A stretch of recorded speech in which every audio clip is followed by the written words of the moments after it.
Friends, ഞാനിവിടെ വന്നിരിക്കുന്നത് നേഴ്സുമാർക്ക് നല്ലൊരു ഗോൾഡൻ ഓപ്പർച്യൂണിറ്റിയാണ് വന്നിരിക്കുന്നത്. അതിനെക്കുറിച്ച് പറയാനാണ്.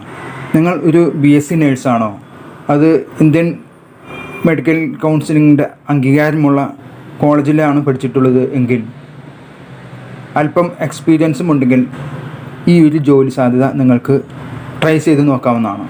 പല നേഴ്സുമാരും വിദേശത്തേക്ക് പോകുവാനായിട്ട് OETയും IELTSഉം പലതവണ ട്രൈ ചെയ്തിട്ട് പലപ്പോഴും കിട്ടാതെ നിരാശരായി കഴിയുന്ന അനേക നേഴ്സുമാരെ നമുക്ക് ചുറ്റിലും കാണാൻ കഴിയും.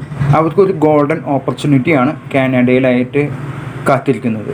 ഒരു പൈസ പോലും ചിലവില്ലാതെ നിങ്ങൾക്ക് കാനഡയിലേക്ക് നേഴ്സായി പോകാനുള്ള ഈ അവസരം ഉണ്ടാക്കിയിട്ടുള്ളത് കാനഡയിലെ ഒരു പ്രൊവിൻസിലെ സർക്കാർ തന്നെ നേരിട്ട് ഇന്ത്യയിൽ വന്ന് റിക്രൂട്ട് ചെയ്തുകൊണ്ടാണ്. അതുകൊണ്ട് ഇതൊന്ന് ട്രൈ ചെയ്ത് നോക്കുന്നതിൽ തെറ്റില്ല. നിങ്ങൾക്ക് നേഴ്സിങ്ങിൽ യോഗ്യത ഉണ്ടെങ്കിൽ ഒരു കാശ് മുടക്കാതെ കാനഡയിൽ പോകാം. മറ്റു രാജ്യങ്ങളെപ്പോലെ കടുത്ത നിയമനങ്ങളില്ല. യൂറോപ്പ്, UK, ന്യൂസിലൻഡ്, ഓസ്ട്രേലിയ തുടങ്ങിയ രാജ്യങ്ങളിൽ കടുത്ത നിയമങ്ങളാണ് അവിടുത്തെ ഇമിഗ്രേഷനായിട്ട് നമ്മൾ നേരിടേണ്ടത്. എന്നാൽ കനേഡിയൻ നിയമങ്ങൾ ജോബ് ഫ്രണ്ട്ലിയാണ്. കാനഡയിലെ ഒരു പ്രൊവിൻസിൻ്റെ ഗവൺമെൻറ്റാണ് ഇപ്പോൾ ബാംഗ്ലൂരിൽ നവംബർ 3 ഒരു ഓഫീസ് തുറന്നിരിക്കുന്നത്. നിങ്ങൾ ഒരു രജിസ്റ്റേർഡ് BSc നേഴ്സാണെങ്കിൽ നിങ്ങൾക്ക് ഈ അവസരം മുതലാക്കാം. നിങ്ങളുടെ ക്വാളിഫിക്കേഷനും എക്സ്പീരിയൻസും നല്ല ആകർഷകമായ CVയും ഒരു കവർ ലെറ്ററും തയ്യാറാക്കി അവരുടെ ഇമെയിൽ അഡ്രസ്സിലേക്ക് അയച്ചു കൊടുത്താൽ മതി. ഇപ്പോൾ ഇമെയിൽ അയക്കുവാൻ യാതൊരു ചിലവുമില്ലല്ലോ. ന്യൂ ഫൗണ്ട്ലാൻഡ് ആൻഡ് ലാബ്രഡോർ എന്ന സ്റ്റേറ്റ് പ്രൊവിൻസിലെ ഗവൺമെൻറ്റാണ് ഇന്ത്യയിൽ നിന്നും നേഴ്സുമാരെ നേരിട്ട് തിരഞ്ഞെടുക്കാനായിട്ട് ബാംഗ്ലൂരിൽ ഓഫീസ് തുറന്നിരിക്കുന്നത്. കുറച്ച് എക്സ്പീരിയൻസ് ഉള്ള BSc നേഴ്സുമാരെയാണ് അവർ റിക്രൂട്ട് ചെയ്യുന്നത്. അങ്ങനെ റിക്രൂട്ട് ചെയ്താൽ അവർ നേരിട്ട് പെർമനൻറ്റ് റെസിഡൻസിലാണ് കാനഡയിലേക്ക് കൊണ്ടുപോകുന്നത്.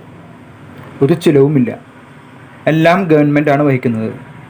അവർ കർണാടകയിലേക്ക് റിക്രൂട്ട്മെൻറ്റിന് വരുന്നതിൻ്റെ കാരണം, കർണാടകയിൽ പഠിച്ചിറങ്ങിയ ഒത്തിരി നേഴ്സുമാർ ആ പ്രൊവിൻസിൽ ജോലി ചെയ്യുന്നുണ്ട്. അതുകൊണ്ടാണ് അവർ കർണാടകയിലേക്ക് റിക്രൂട്ട്മെൻറ്റിനായിട്ട് വരുന്നത്.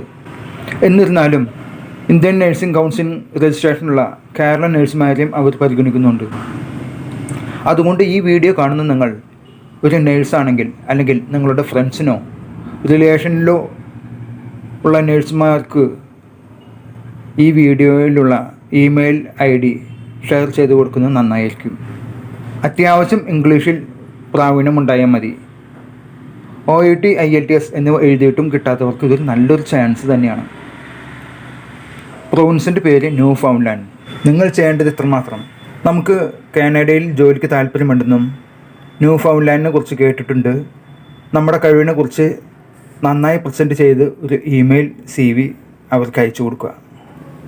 അവരുടെ ഇമെയിൽ അഡ്രസ് welcomingindia@gov.nl.ca.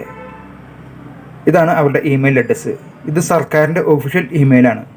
അതുകൊണ്ട് ഇതിൽ ചതിവ് പറ്റാൻ യാതൊരു സാധ്യതയുമില്ല. ഇതിലേക്ക് ഇമെയിൽ അയക്കുമ്പോൾ നല്ലൊരു CV ഉണ്ടാക്കാൻ നിങ്ങൾ ശ്രമിക്കണം. സാധാരണ നമ്മുടെ നാട്ടിൽ കാണുന്ന ഒരു ഇമെയിൽ CV ഉണ്ടാക്കിയിട്ട് കാര്യമില്ല. ഒരു ഇൻ്റർനാഷണൽ CV തന്നെ ഉണ്ടാക്കി അത് അയച്ചു കൊടുക്കാൻ ശ്രമിക്കുക. അതേക്കുറിച്ച് അറിയാവുന്നവരോട് ചോദിച്ച് നല്ലൊരു CV ഉണ്ടാക്കിയിട്ട് വേണം ഇതിലേക്ക് അയക്കാനായിട്ട്. നിങ്ങളുടെ യോഗ്യത അനുസരിച്ച് അവർ നിങ്ങളെ റിക്രൂട്ട് ചെയ്യാൻ താല്പര്യമുണ്ടെന്ന് അറിയിച്ച് നിങ്ങൾക്ക് ഇമെയിൽ ചെയ്യുന്നതാണ്. അതുപ്രകാരം ഇൻ്റർവ്യൂ അറ്റൻഡ് ചെയ്യുക. നിങ്ങൾക്ക് കാനഡയിലേക്ക് പോകുവാനുള്ള ഒരു വലിയൊരു ഗോൾഡൻ ഓപ്പർച്യൂണിറ്റിയാണ് വന്നിരിക്കുന്നത്.